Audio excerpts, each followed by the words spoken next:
The couple has asked me to officiate, and I feel obligated to share a few thoughts. Before I get started, does anyone here oppose the union of these two individuals? No? Okay, good. I just wanted to get that out of the way. Out of a fear of the importance of my message getting lost in an ocean of words, I will be brief. I was thinking the other day about what it means to share life. Without getting lost in Webster's words or Oxford's definitions, I'd like you to briefly consider a few thoughts. As of 3 years ago in 2018, there are over 7.5 billion people on this planet, and somehow we can still feel loneliness. To feel alone is the second most daunting feeling in the history of the human condition. You can separate yourself from the herd by taking your losses, pains, sins, and sorrows more personally than the love you have for each other. This commitment today is a commitment to be there for the best times, but more importantly, the worst times. Because the worst times will always be worse alone, and the best times will always be better together.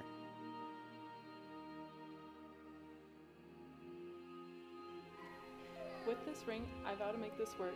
Even when it's hard, I vow to love you and stick by your side. I vow to be your partner in crime and help you find a place to hide the body. I vow to be your best friend, your confidant, and your shoulder to lean on whenever you need me.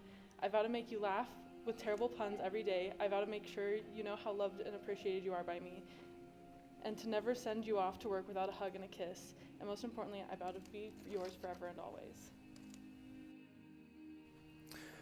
Rachel, one of the most constant questions you ask me is, how much do you love me?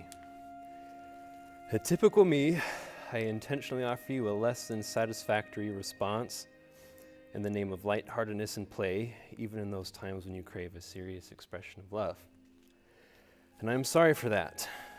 The truth is, and this may come as a surprise to you, but I keep my emotions fairly imprisoned, as to not have my rationality threatened by crimes wrought by feelings.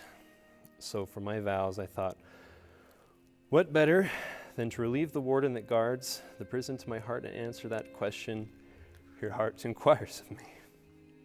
How much do I love you? Rachel, I love you ferociously.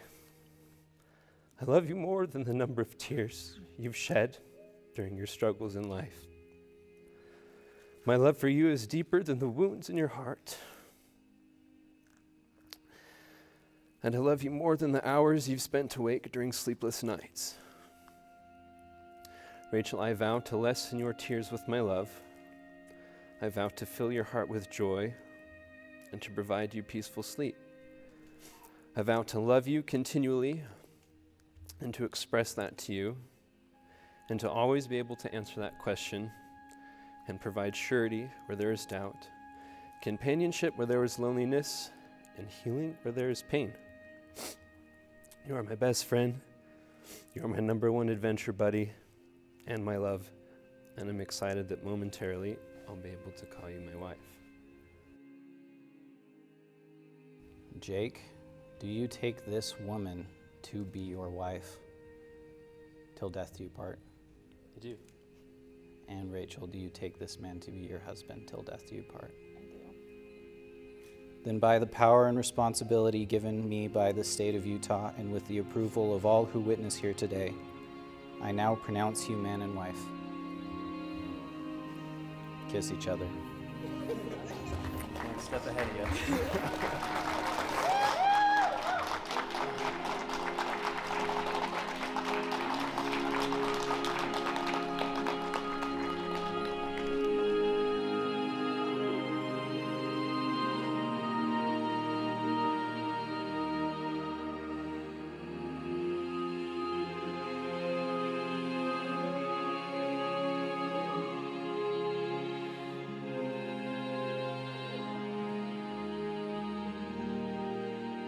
Growing up, Rachel, our sister Emma, and I were best friends. We did everything together.